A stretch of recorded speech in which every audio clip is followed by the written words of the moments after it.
So, kamusta mga ka-crypto? Welcome back to our channel. And today, we're diving deep into a topic that's been buzzing around, the crypto mining. So, you ever wondered how those digital currencies like Bitcoin or Ethereum actually come into existence? So, well, you're about to find out. So, for those who are just hearing about this, crypto mining isn't about picking up a shovel. Um, this and digging in the ground. So it's all about using a powerful computers to solve complex mathematical problems. Um, think of it like a massive digital puzzle, and the first one to solve it gets a reward in the form of newly mined cryptocurrency. It's how new coins are introduced into the system and how transactions are verified on the blockchain. So, what is crypto mining? So, in simple terms, it is the process of verifying and adding a new transactions to a cryptocurrency's blockchain. Imagine a huge digital ledger, and every time someone sends crypto, the transactions need to be recorded. Miners are those ones who do this work, so they are use specialized hardware, not your regular gaming PC, mind you, to perform intense computations. When they successfully verify a block of transactions, they successfully verify a block of uh, rewarded with a certain amount of cryptocurrency. Their mining it's essential, the backbone of many cryptocurrencies like Bitcoin, which uses a proof of work or yung tinatawag na POW. Kamusta naman ang crypto mining? It is still possible na profitable pa ba dito sa Pilipinas? So, that's a big question, no? So, that's a valid concern because things have changed a lot. So, if you are small miner lang, it is not worth it to mine kasi mas maganda if marami kayo, ganon. So the profitability of crypto mining is heavily depends on the few key factors. First is the electricity cost. This is a huge one. One, especially in the Philippines, electricity is our electricity rate can be quite high. You need to factor in your Meralco or local electric cooperative bill into your potential earnings. Second factor is the hardware cost. Mining rigs, especially ASICs for Bitcoin, can be very expensive. GPUs for other altcoins are also an investment. Then you need to calculate the return of investment or yung ROI.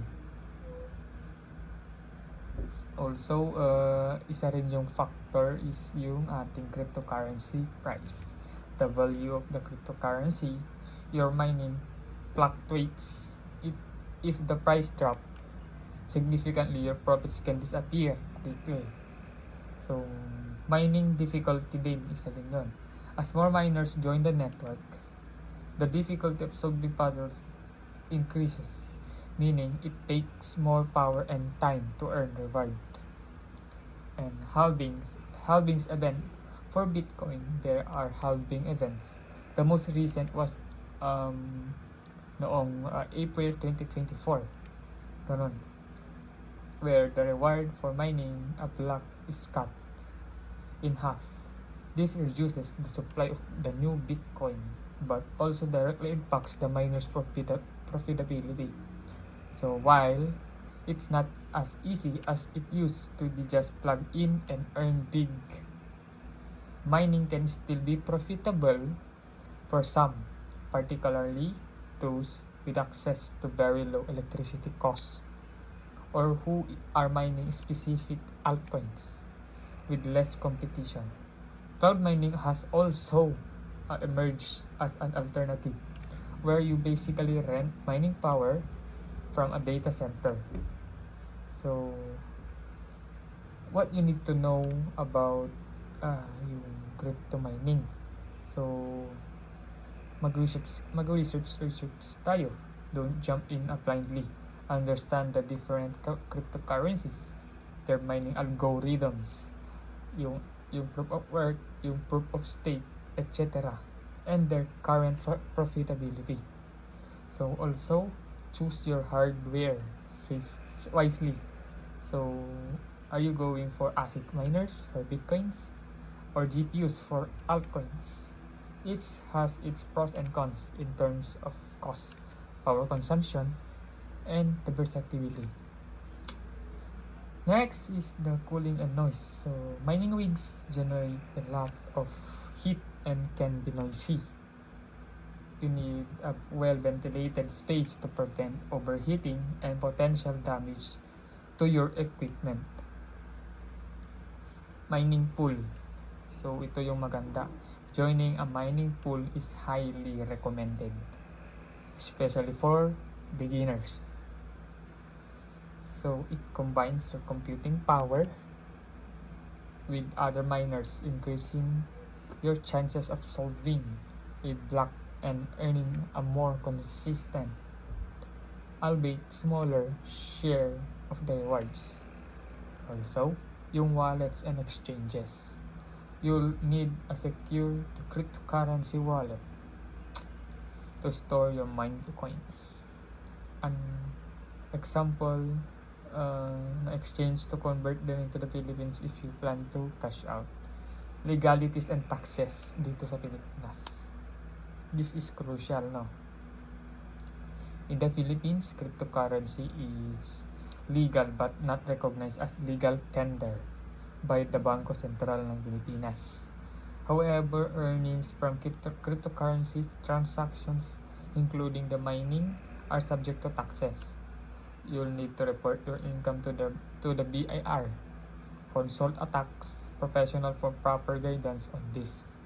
So, dito tayo sa segment number 4, the risks and the challenges sa crypto mining.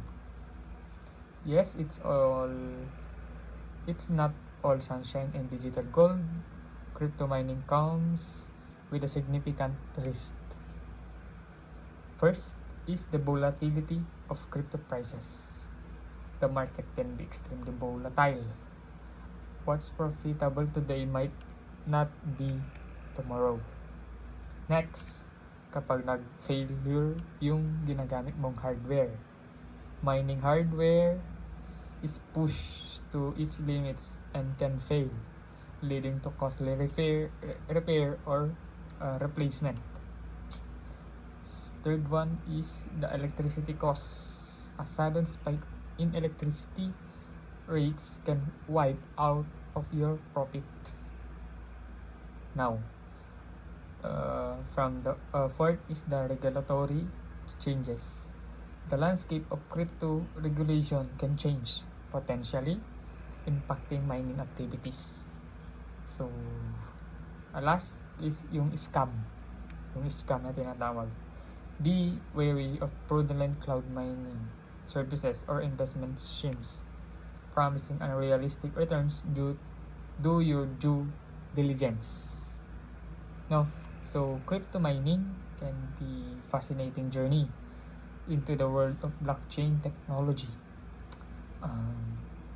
It's a way to contribute to the work of potentially earn some digital assets, but remember, it is not get rich quick scheme. It requires significant research, investment, and a good understanding of risk involvement. So if you found this video helpful, give it a thumbs up and subscribe to the channel for more crypto insights. Let me know if the comments below if you are already into crypto mining And if you're thinking of starting, what are your thoughts? No. So disclaimer po, please this video is for informational and entertainment purposes only and should not be construed as financial investment or tax advice. Cryptocurrency mining carries significant risk, including the potential loss of capital. The value of cryptocurrencies is highly volatile and can go down as well as up. Electricity also, costs, and hardware failure are also factors to consider. So always conduct your own throughout research and consult with the qualified financial and tax professional before making an investment or financial decisions related to the cryptocurrencies and mining. So in the Philippines, earnings from cryptocurrency mining are subject to taxation by the Bureau of Internal Revenue. It is your responsibility to comply with applicable laws and regulations. No? So before we dive in, a quick very important reminder. This is yung sinabi ko kanina. So yun po. And again, just a reminder, it is not a financial advice. Crypto is very risky, and so always careful to do your own research. Stay out there mga ka-crypto. Good luck and goodbye. Thank you po.